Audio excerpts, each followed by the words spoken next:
मेरा नाम सीमा है और मैं 17 साल की हूँ। मैं घर में बाई का काम करती थी। उस रात मैंने ऐसी चीज़ देखी जो बिन ब्याही लड़की को नहीं देखनी चाहिए थी। रात को जब मैंने बाथरूम का दरवाज़ा खोला, मेरी नज़रों ने ऐसी चीज़ को देख लिया जो मैंने कभी पहले सपनों में भी नहीं देखा था। मैंने देखा कि मैं मालिक को देखकर चौंक गई और मैं वहीं पर मुर्दा लाश होकर खड़ी रही। तब एक तेज़ आवाज़ आने लगी, सीमा दरवाज़ा बंद करो, सीमा दरवाज़ा बंद करो। मैं क्या करती? बाली उम्र में एक लड़की के कुछ सपने होते हैं। वह सब सपने मेरी आंखों के सामने आ गए थे। फिर एक आवाज़ आई, सीमा। वैसे ही मैं होश में आई। मैं भागकर किचन में गई। यह बात 23 नवंबर 2022 की रात की है। उन दिनों हल्की हल्की सर्दियां शुरू हो रही थीं। जब शाम को काम करते करते मुझे देर हो गई तो मैं रात को घर आने लगी। तभी मालिक बोले, रुको, रात काफ़ी हो गई है, मैं तुम्हें छोड़ आता हूँ। तभी मालकिन बोली, आज रात यहीं रुक जाओ, कल चली जाना, यह भी तो तुम्हारा ही घर है। फिर मालिक बोले, यह भी सही है, तुम आज यहीं रुक जाओ, सुबह जब मैं गैस एजेंसी जाऊंगा मैं तुम्हें तुम्हारे घर छोड़ दूंगा। मैंने कहा ठीक है, रुक जाती हूँ, क्योंकि मैं मालिक की गैस एजेंसी के पास ही रहती थी। उस रात घर में 4 लोग ही थे, मालकिन, मालिक, मैं और मालिक का बेटा राज, जो मेरी ही उम्र का है। मालिक आज भी दिखने में 20 साल के लड़के जैसे लगते हैं। मैं किचन में बैठी अकेली अपने आप पर गुस्सा हो रही थी, या फिर खुश, पता नहीं। एक तरफ तो मुझे मालिक के घर रात को नहीं रुकना चाहिए था, दूसरी तरफ बाथरूम का वह सब नज़ारा बार बार मेरी नज़रों के सामने आ रहा था। सारी रात मैंने इसी कश्मकश में गुजारी थी। सुबह 6 बजे जब अलार्म बजा, मैं घबरा गई। मैं मालिक से नज़रें कैसे मिलाऊंगी? किसी को कुछ भी बताए बिना ही मैं अपने घर भाग गई। घर पर भी मैंने अपनी बीमार माँ को कुछ नहीं बताया। सारा दिन दिमाग में बाथरूम वाली घटना घूमती रही। रात को सोते वक्त माँ बोली, बेटी कुछ परेशान सी लग रही हो। मैंने कहा, माँ, सुबह से ज़्यादा काम कर लिया था, इसलिए शायद थकावट सी लग रही है। फिर माँ बोली, कोई नहीं, सो जा, सब ठीक हो जाएगा। मैं मन ही मन बोली, कैसे सो जाऊँ? दिमाग में तो बाथरूम वाला मंजर घूम रहा था। मैंने माँ से कहा, ठीक है, मैं सो जाती हूँ। 2 दिन बीत गए इसी हाल में। मैं काम पर भी नहीं गई, कहीं कुछ और ना घटना घट जाए, इसी डर से। तीसरे दिन मालकिन और उनका बेटा राज घर आ गए। मालकिन बोली, क्या बात है सीमा, तुम आजकल काम पर नहीं आ रही हो, सब ठीक है ना? मैंने कहा, सब ठीक है मालकिन, आपने क्यों तकलीफ़ की? मालिक को बोलती, वह आ जाते, तुम्हारे मालिक तो किसी काम से बाहर गए हैं। तुम्हारे मालिक बोले, तुम चली जाना। सीमा, जल्दी चलो, घर पर बहुत सारा काम पड़ा है। हम तीनों गाड़ी में बैठने लगे। तभी राज बोला, मम्मी आप दोनों चलिए, मैं आता हूँ। मालकिन बोली, ठीक है, पर जल्दी आना। मुझे लग रहा है राज अपनी गर्लफ्रेंड से मिलने जा रहा है। जवान लड़का और कहाँ जा सकता है। हम दोनों घर पहुँचे और दरवाज़ा खोला तो मैं डर गई। मालिक अंदर ही बैठे थे। मैं शर्म के मारे गर्दन झुकाए मालकिन के पास खड़ी रही। मुझे समझ में आ गया मालिक वापस क्यों नहीं आए हैं। उनके दिमाग में कुछ तो चल रहा है। तभी मालकिन बोली, राहुल, तुम तो रात को लेट आने वाले थे। मालिक बोले, आज हमारी मीटिंग कैंसिल हो गई है, कुछ और काम नहीं था तो सोचा चलो घर ही चला जाए। सीमा, पहले चाय पिला दो, बाकी काम बाद में करना, आज तो बड़ी ठंड है। मालकिन ने कहा, मैं अभी बनाती हूँ। मालकिन और मैं किचन में जाने लगी। तभी मालिक बोले, चलो मैं तुम्हारी मदद करता हूँ। मैं समझ गई मालिक मेरे नज़दीक आने के बहाने ढूंढ रहे हैं। मालकिन अभी भी देखने में ठीक ठाक हैं और उनका बेटा 17-18 साल का हो चुका है। मैं चाय बनाने लगी। मालिक मुझे घूर घूर कर देख रहे थे। मुझे डर लगने लगा क्योंकि मेरी अभी तक शादी नहीं हुई थी और मालिक मुझे इस तरह से देख रहे हैं कि अभी मुझे कच्चा खा जाएंगे। मैं चाय लेकर चलने लगी। तभी मालिक बोले, चाय मैं लेकर जाता हूँ। मैंने कहा, मालिक आप रहने दीजिए। मालिक ने चाय की ट्रे ले ली। तब मैंने ट्रे छोड़ दी।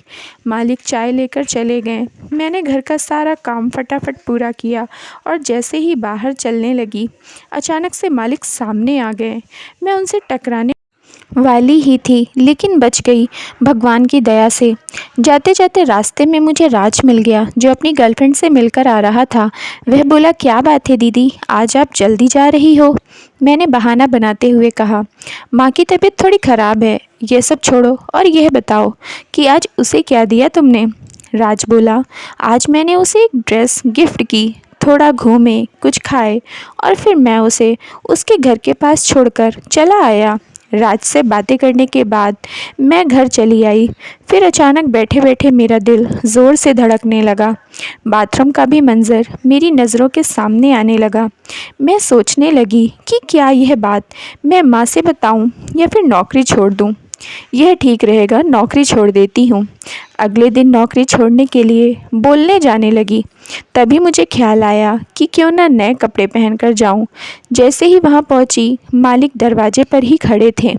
काले रंग के शर्ट पहने हुए थे, शायद गैस एजेंसी जाने के लिए, और मैं पीले रंग का फ्रॉक पहनकर गई थी। मालिक मुझे गहरी नज़रों से निहार रहे थे। फिर मुझसे बोले, यह सब क्या है? मालिक ने आवाज़ लगाई।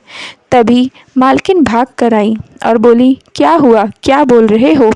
तभी अचानक मालकिन मुझे देखकर हैरान हो गई और बोली, सीमा तुम हो? मैंने कहा, जी। इस ड्रेस में कितनी अच्छी लग रही हो। आज के बाद ऐसे ही कपड़े पहना करो। मालकिन ने कहा, तुम इस फ्रॉक में बहुत सुंदर लग रही हो। मालिक और मालकिन को इतना खुश देखकर मैं नौकरी वाली बात बोल ही नहीं पाई। फिर मैं अंदर चली गई और काम करने लगी। काम करते करते किसी ने मुझे पीछे से चींटी काटी। मैं गुस्से में पीछे मुड़कर देखा तो राज था। दीदी, आप तो बहुत सुंदर लग रही हो आज। थैंक्स। अच्छा राज, एक बात बताओ, आज मालिक और मालकिन बड़े खुश लग रहे हैं, क्या बात है? क्यों दीदी, तुम्हें नहीं पता कि आज उनकी शादी की सालगिरह है? मैं मन ही मन सोचने लगी, अच्छा हुआ आज मैंने नौकरी छोड़ने की बात नहीं बोली। इस खुशी के मौके पर उन्हें कितना बुरा लगता। कल बोल दूंगी। तभी आवाज़ आई, सीमा यहाँ आओ। मालकिन बुला रही थी। राज बोला, दीदी जल्दी जाओ, मम्मी बुला रही हैं। मैं मालकिन के कमरे में गई। मालकिन बेड पर बैठी थी। मालकिन ने कहा, यहाँ आओ। मैं भी उनके पास जाकर बैठ गई। आज मैं तुम्हें कुछ देना चाहती हूँ, मना मत करना, मालकिन ने कहा। मैंने हाँ में गर्दन हिलाई। मालकिन ने मुझे अपनी सबसे प्यारी साड़ी दी और बोली, यह तुम पर खूब जचेगी। मैं साड़ी लेकर किचन में वापस आ गई। राज अभी तक किचन में ही था। मेरे हाथ में साड़ी को देखकर बोला, यह तो मम्मी की साड़ी है। मैंने कहा, हाँ, उन्होंने अभी यह मुझे दे दी है। वाह दीदी, यह तो आप पर मस्त लगेगी। आप मुझे पहनकर दिखाओ ना प्लीज़। अभी? हाँ दीदी, अभी देखना है। मम्मी की साड़ी आप पर कैसी लगती है? मैं ड्राइंग रूम वाले बाथरूम में जाकर साड़ी पहन के आई। राज मुझे साड़ी में देखते ही बोला, एकदम दीदी, आप तो बहुत ज़्यादा खूबसूरत लग रही हो इस साड़ी में। मैंने शीशे में अपने आप को देखा, सच में ही अच्छी लग रही थी मालकिन की साड़ी। फिर मैं वही पहने ही घर का काम करती रही। शाम को जब घर आने का टाइम हुआ तभी राज बोला, दीदी चाय बना दो। मैं बोली, ठीक है, बना कर लाती हूँ। यह कहकर राज अपने बेडरूम में चला गया। मैं किचन में चाय बनाने लगी कि तभी मुझे बाहों में भर लिया। मुझे पता था राज है, फिर से मजाक कर रहा है। मैं उसके मजाक का बुरा नहीं मानती थी, लेकिन उसने मेरी गर्दन पर किस किया। मैं चौंक कर जब पीछे मुड़ी तो मालिक थे। मैं घबरा गई और बोली, मालिक आप यहाँ क्या कर रहे हैं? सीमा, तुम उषा की साड़ी में क्या कर रही हो? यह साड़ी तो मालकिन ने मुझे पहनने के लिए दिया। मुझे नहीं पता था कि साड़ी में तुम हो। और अपना एक कान पकड़कर बोले, माफ़ करना मुझे। यह बोलकर किचन से चले गए। मैं हैरान थी, पहली बार किसी मालिक को कान पकड़कर माफ़ी मांगते हुए मैंने देखा था। फिर मैं राज को चाय देकर अपने घर आ गई। रात को जब मेरी माँ सोने लगी तो मैं उनके पास ही लेट गई। मैं माँ से पूछने लगी, माँ, अच्छे आदमी की क्या पहचान होती है? माँ बोली, बेटी, जो आदमी औरत से अपनी गलती की माफ़ी मांगे वह आदमी एकदम खरा सोना है। यह बात मेरे दिल पर जाकर लगी और मैं मालिक के ख्यालों में खोने लगी। एक औरत का कैसा पति होना चाहिए वह मालिक में नज़र आने लगा था। जब मैं अगले दिन मालिक के घर पहुंची तो क्या देखती हूँ, कुछ लोग घर में हल्ला कर रहे थे। मुझे कुछ समझ नहीं आया यह क्या हो रहा था। मैं बहुत घबराई हुई थी। कुछ समय बाद माहौल थोड़ा शांत हुआ, तब समझ में आया वह सब लोग राज के लिए आए हुए हैं। राज की गर्लफ्रेंड का बाप और उसके रिश्तेदार। लड़की के घर पर पता चल गया कि राज का उनकी लड़की के साथ चक्कर चल रहा है, इसीलिए वह सब राज को धमकाने के लिए यहाँ आए हुए हैं। मालिक ने लड़की के बाप को समझाया कि बच्चे हैं, गलती हो जाती है। आपकी लड़की हमारे लड़के को पसंद करती है और हमारा लड़का आपकी लड़की को पसंद करता है। यह तो अच्छी बात है, भगवान का दिया हमारे पास सब कुछ है। आप देख ही रहे हैं, क्यों ना हम इन दोनों की शादी करवा दें, क्या कहते हैं। यह बात सुनते ही लड़की के बाप ने कहा ठीक है, 1 हफ्ते बाद दोनों की सगाई कर देते हैं। मालिक भी मान गए, दोनों गले मिले। फिर लड़की का बाप और उसके रिश्तेदार सब चले गए। मालकिन बोली ये क्या कह रहे हो, इसे ऐसे घटिया ख़ानदान की लड़की मिली थी। तब मालिक ने कहा तो क्या हो गया, यह सब तो ठीक है। उन्होंने भी गुस्सा छोड़ दिया, तुम भी छोड़ दो। तो मालकिन ने कहा ना ये लड़की से मिलता और ना यहाँ पर यह हंगामा होता। कल को शादी के बाद लड़की के साथ कुछ हो गया तो पता नहीं यह लोग क्या करेंगे। मैं और राज चुपचाप सुन रहे थे। मालकिन बोली अब सगाई नहीं, सीधी शादी करूँगी, इसके 2 दिन में ही लड़की ढूंढ के। मालिक बोले लड़की कहाँ से लाएगी, वह तुम मुझ पर छोड़ दो। मालकिन ने कहा सीमा, शादी तक घर की कोई भी बात बाहर नहीं जानी चाहिए। मैंने कहा ठीक है मालकिन। मालकिन ने अपनी एक फ्रेंड को फ़ोन लगाया, अपनी फ्रेंड से बोली निहारिका मुझसे अभी मिलना है। वह बोली आज घर पर ही हूँ, आ जाओ। मालकिन कार लेकर चली गई। हम तीनों सारा दिन घर पर यह सोचते रहे अब क्या होगा, कैसे होगा। हमारी जान अटकी पड़ी थी और मालकिन का इंतज़ार करते रहे।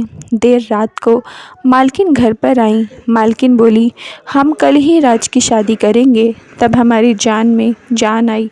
हम अगले ही दिन निहारिका मैडम के घर गए। घर में 8 से 10 लोग थे और एक लड़की दुल्हन का जोड़ा पहने बैठी थी। उसका नाम ईशा था। राज की शादी ईशा के साथ हो गई। अब हम लोग लड़का लड़की को लेकर वापस मालिक के घर आ गए। शाम को जब मैं अपने घर आने लगी तभी मालकिन ने मुझे 5,000 रुपये दिए। मैं पैसे लेकर अपने घर आ गई। अगले दिन से मैं कभी मालिक के घर काम करने नहीं गई और ना ही उन्होंने कभी मुझे कॉल किया या मुझे बुलाने आए। मैं मालिक के घर का काम छोड़ कहीं और काम देखने लगी थी, लेकिन वह बाथरूम वाला मंजर आज भी मेरी नज़रों के सामने आता है। मैं अगर किसी के घर का काम करती हूँ तो सावधानी के साथ करती हूँ, ताकि ऐसी कोई चीज़ ना देखूँ जो बिन ब्याही लड़की को नहीं देखनी चाहिए। दरअसल उस रात जब मैं बाथरूम में गई तो मालिक नहा रहे थे। मैं मालिक को उस अवस्था में देख ली थी जो मुझे नहीं देखना चाहिए था, जिसकी वजह से आज भी वह मंजर मेरी आँखों के सामने घूमता है। और जब भी यह बात मुझे याद आती है मुझे बहुत शर्मिंदगी महसूस होती है। इसलिए अब मैं कहीं भी काम करती हूँ तो सब काम काफ़ी सावधानी के साथ करती हूँ।